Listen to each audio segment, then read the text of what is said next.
নমস্কার সম্মানীয় শিক্ষক সাথী, সম্মানীয় দর্শক মণ্ডলী। গতকাল দেশের সর্বোচ্চ আদালত মাননীয় সুপ্রিম কোর্টে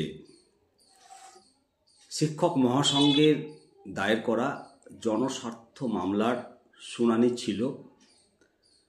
আপনারা কমেন্ট করে জানতে চেয়েছেন যে মামলাটার কি অবস্থা, কি হলো, জানাবো আপনাদেরকে।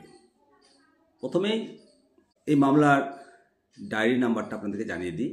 দেখতেই পাচ্ছেন 54442/2025।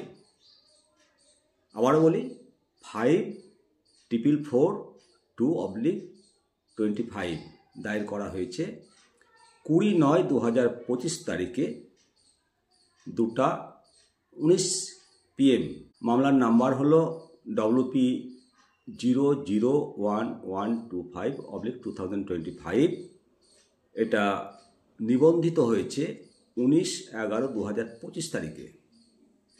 এখন সেটা মুলতবি অবস্থায় রয়েছে, আবেদন শুনানির জন্য গৃহীত হয়নি।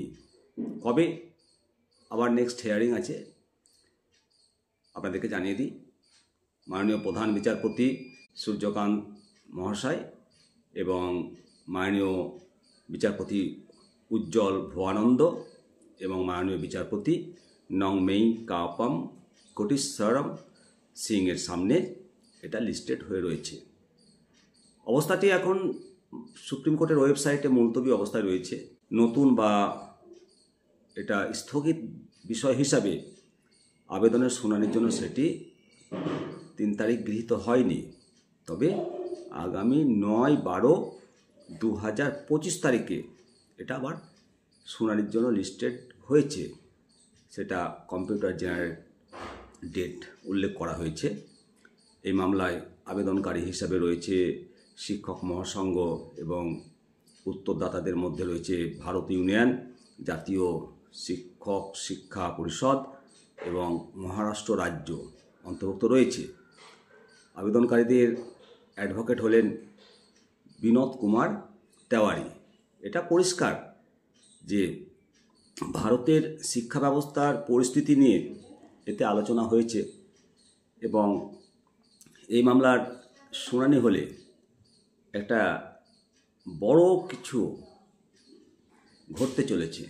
যদি এটা শুনানির জন্য লিস্টেড হয়ে যায়, যদি মামলাটা খারিজ না হয়, তাহলে বড় কিছু এটা শিক্ষা ব্যবস্থায় পরিবর্তন হবে।